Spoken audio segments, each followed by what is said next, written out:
garota da lua que nem é um coelho? Eles pelo menos chamam ela de cara de lua cheia.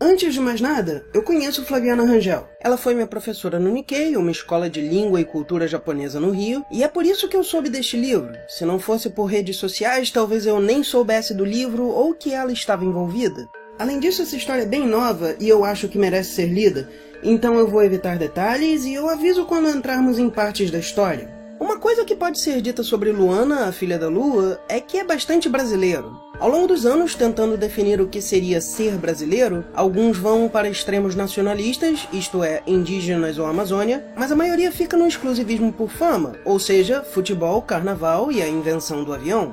Americanos, vocês têm seus pioneiros, nós temos os nossos, mas vocês têm que admitir que os aviões não deveriam funcionar como as naves de Melmac. Então, o que eu chamaria de brasileiro? Não diferente dos Estados Unidos, é a mistura de tudo. Diferente do que muitos dizem, carnaval não é uma ideia incomum. Celebrações semelhantes ocorrem por quase todo o mundo. E futebol? É um jogo de origens africanas conhecido como um esporte bretão. Ah, mas nós não somos os melhores do mundo? Mesmo?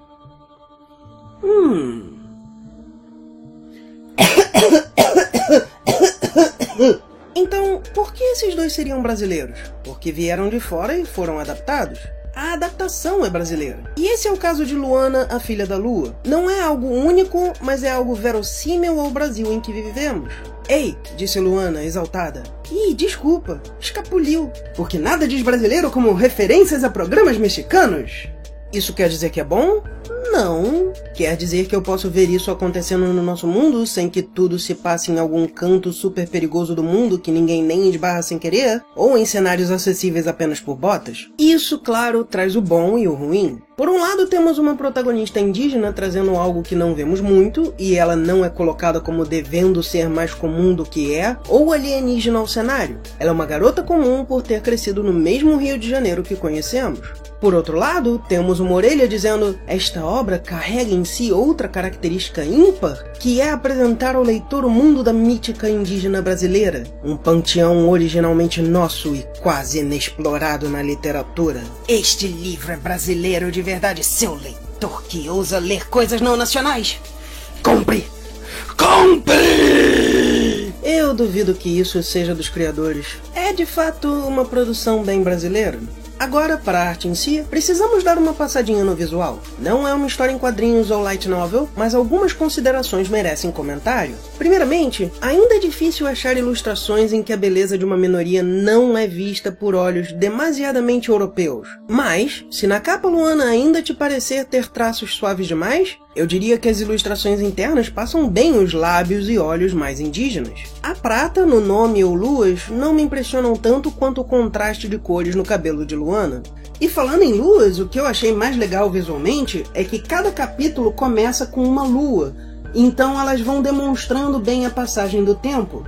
E quando você continua o capítulo, dá pra você ver a lua ainda um pouco.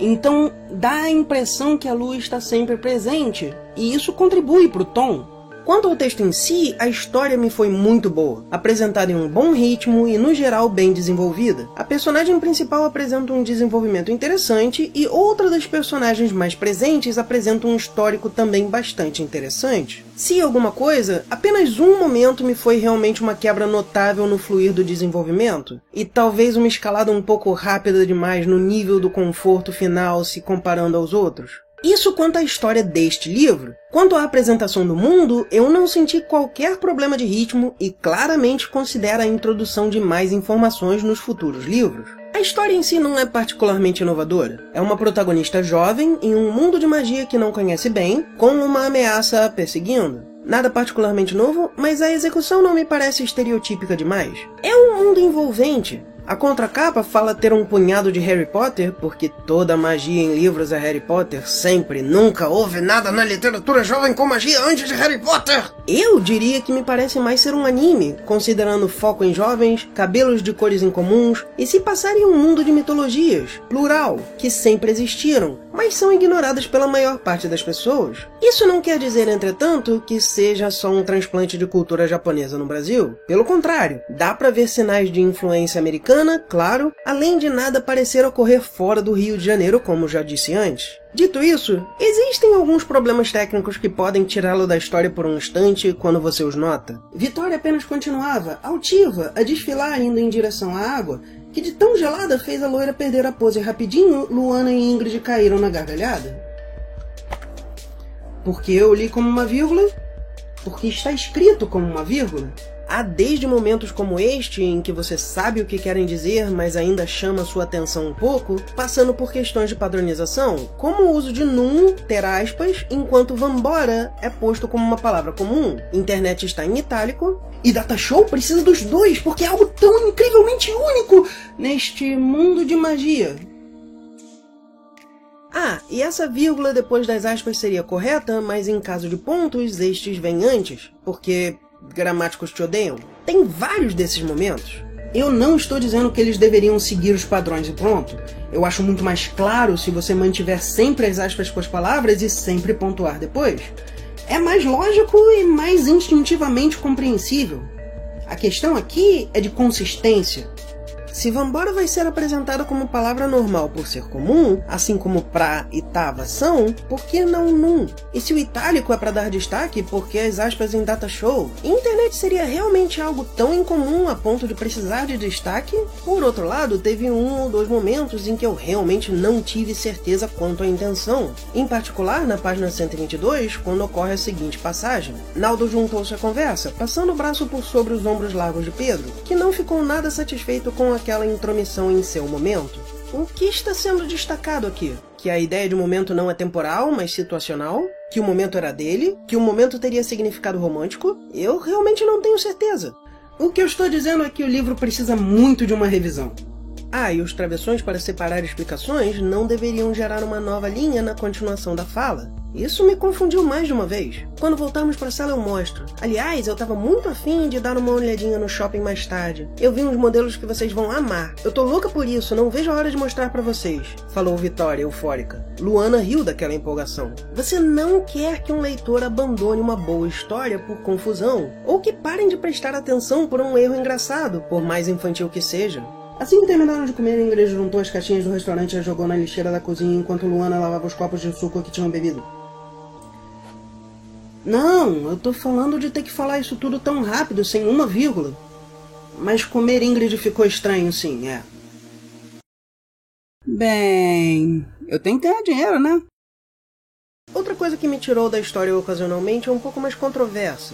Eu não tenho como dizer isso de outra forma, mas eu fiquei um pouco desconfortável com alguns momentos de descrição racial. Eu sei que quando você está escrevendo, você precisa de toda a descrição possível. Ninguém quer se repetir demais. E não é toda vez que raça é mencionada que passa essa impressão. Então não parece ser malicioso. É só que, em alguns momentos, parece que a descrição está reduzindo em vez de ser uma metonímia. Por exemplo, apesar de possuir a típica pele ocre dos índios, Luana pôde sentir que ficava vermelha. O calor nas faces denunciava-o. Por que a cor da pele de uma pessoa influenciaria se ela enrubesce? Aqui eu tenho que pensar que a personagem está sendo reduzida à sua cor de pele porque nenhuma pessoa se surpreenderia com corar. Se estivesse surpresa por estar corando, não acharia que corar era impossível. Não é só ela, já que a mãe dela é ítalo-brasileira com nariz de gavião. E nem é uma questão puramente racial. Uma das amigas de Luana tendo momentos parecidos quando é chamada de loura, ainda que esses dois casos tenham sido menos desconfortáveis. Eu devo dizer que gostei muito do trabalho da língua no geral. Temos um professor alto se chamar Bandeira, por exemplo. São detalhes que podem passar desapercebidos, mas são interessantes diferentes quando notados. Outro exemplo seria que a garota mais popular é loira e a segunda garota mais popular tem cabelos prateados, logo ouro e prata. Por outro lado, caímos na questão racial porque sua amiga, que seria a terceira mais popular, é negra e acabaria sendo bronze. Entende o que eu quero dizer quando eu digo que a associação racial aqui diminuiria a garota a ser só a sua cor de pele? Não me entendam mal, embora eu tenha achado alguns problemas, isso não quer dizer que este é um livro ruim. Pelo contrário, se eu tivesse que dar uma nota, eu diria que é um 8 de 10 fácil. Talvez um 9 para pessoas que gostam em particular de livros de realidade fantástica. Algumas cenas realmente me foram bastante vívidas e atmosféricas, tanto me fazendo rir em alguns momentos engraçados, como a cena da praia mencionada antes, quanto sentindo a tensão em momentos de conflito, tanto físico quanto emocional. E estas contrastam bem com o resto, meio que criando uma atmosfera de normal nos demais momentos por isso. Então você não tem só picos, mas altos e baixos, fluindo como a maré sobre a lua. Eu só não falei mais das coisas boas porque eu teria que entrar na história. Então, se você quiser saber um pouco mais, eu vou entrar no assunto agora. O que quer dizer...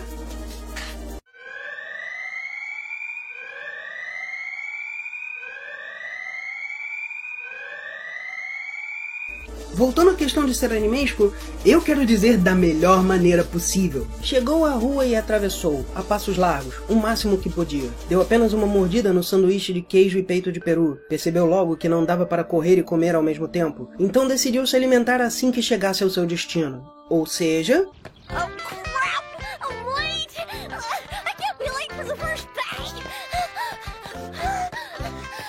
E é particularmente interessante como ideias comuns a cenários japoneses são integrados facilmente à história. Sentia-se leve, feliz, sem saber o porquê. No entanto, não se preocupou em procurar uma razão. Esta é uma situação com a qual as pessoas podem se identificar, mas que eu não vejo apresentada muito. Então acrescenta algo sem parecer estrangeiro ao Brasil. Me dá dinheiro pra comprar orégano pra Jo, já disse ela esticando a mão. Tá bem, vá num pé e volte no outro, entendeu? Disse a mãe entregando a nota de 20 reais. 20 reais pra comprar orégano? Sim, se encaixa perfeitamente no Brasil. Aliás, o livro pode parecer errado em algumas semanas. Pode-se ver a influência americana também. Digo, 2 das 3 amigas são de família de classe média alta, passando tempo em shoppings e comprando coisas com notas de 50 reais.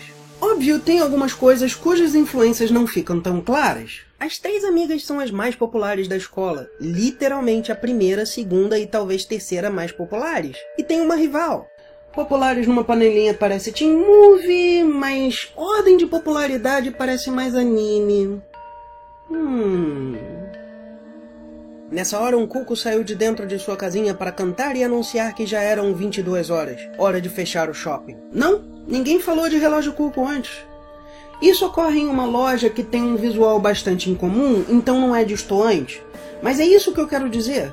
Esse livro não tem medo de colocar coisas que não seriam exatamente comuns, e isso é algo que eu realmente aprecio. Outro ponto forte é o humor. Não apenas o humor aparece naturalmente, ele não se confina a apenas um tipo, podendo ser sutil, como o Professor Bandeira e uma pessoa com poderes ocultos ser chamada de dormente quando é sonâmbula, humor referencial como Escapulio, ou cenas completas de humor. Quer assistir um show? Vai pro banheiro e se olha no espelho. Show de horror de graça! Então você gosta de feirinha, é? Vai ver que até comida pega na xepa da feira, zombou Brenda. A loira virou para Luana. O que é xepa? Sei lá! Como eu respondo isso? Um ponto fraco, por outro lado, é uma tendência de cair em clichês que não fazem sentido. Por exemplo, enquanto explicando o sistema de crenças dos usuários de magia, a tutora de Luana diz que os homens ainda viam a gravidez e o nascimento como algo sagrado, recebido diretamente dos deuses. O que é possível, já que a própria ideia de biologia não existia. Isso aqui acontece, ninguém sabe os detalhes, associam com o sobrenatural. Eles acreditavam que as mulheres engravidavam deitadas ao luar através da grande deusa personificada como a própria lua. E bum! Você quebrou o realismo? Eu sei que não tem uma era exata aqui, mas assim que existe o conceito de habitação, isto é, tetos, ninguém nunca notou que mulheres que não saem de noite também engravidam? Que pessoas engravidam em épocas de céu nublado, quando a lua não está visível? O grande problema aqui é essa noção ainda comum de que o ser humano pode ter conhecimento, e não observar os seus arredores. O ser humano já acreditou que doenças vinham do nada, depois que vinham de miasmas, os odores fétidos de matéria orgânica em decomposição e, finalmente, micróbios. O que eu quero dizer é que, assim que esse mito esbarrasse no conhecimento que temos hoje, essa ideia teria de ser adaptada. Você não pode simplesmente ter conhecimento que não se encaixa na realidade. O que está sendo feito aqui é dizer: é magia, eu não preciso explicar. Os elementos são então descritos na página seguinte dentro dessa mitologia. A terra é o corpo dela, o ar o seu sopro, o fogo o seu espírito e a água o seu útero vivo. O que quer dizer que nesta visão de mundo, banhos são nojentos. E você realmente quer associar a água à ideia de criação apenas? Água como elemento é associada à pureza, visto seu uso para limpeza, além de manutenção da vida e de saúde. Que tal sangue? Rios são como veias e artérias, sabe? Essa escolha me parece realmente diminuir a influência do elemento ao nascimento do ser vivo. Além do fato que, é claro, banhos são nojentos. Em todos os casos, as descrições de cenas são ótimas. Além da fluidez entre elas, como disse, as cenas em si são pintadas bem, tanto passando a personalidade dos envolvidos, quanto o cenário em que ocorrem vividamente. Eis uma pequena seleção para rápido consumo. O que houve, Andressa? Seus cabelos. O quê? Os seus cabelos. Eles estavam brilhando.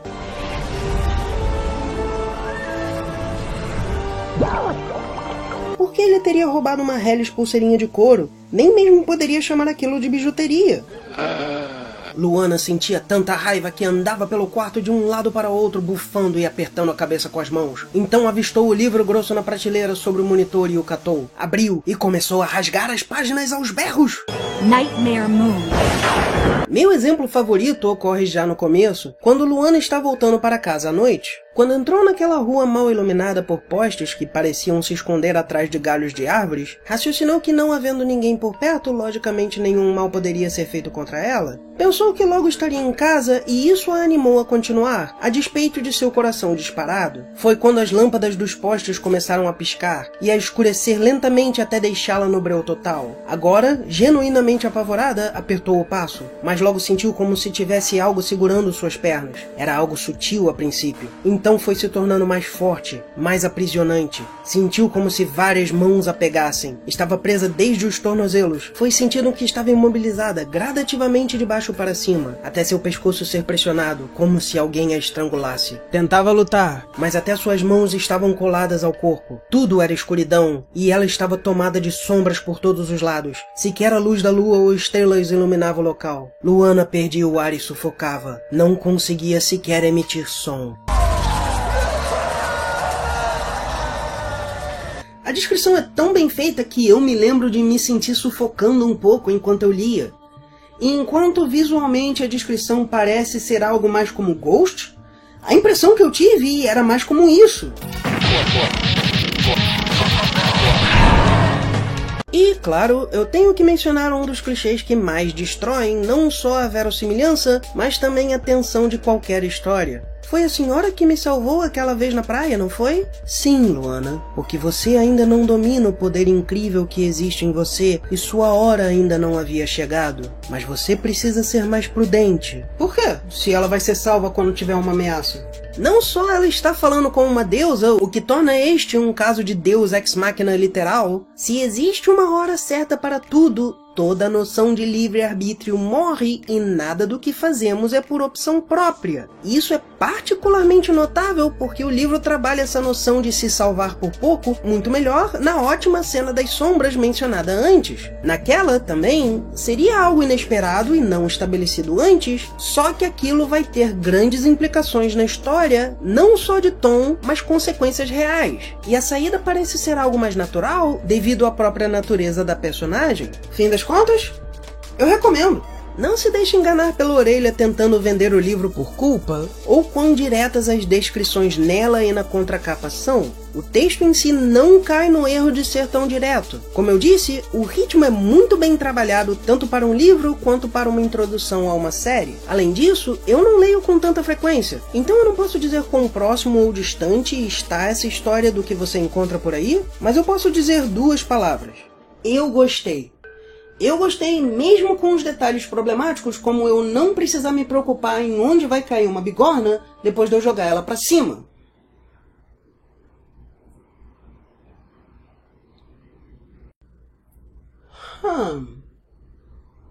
Eu me pergunto o que isso quer dizer.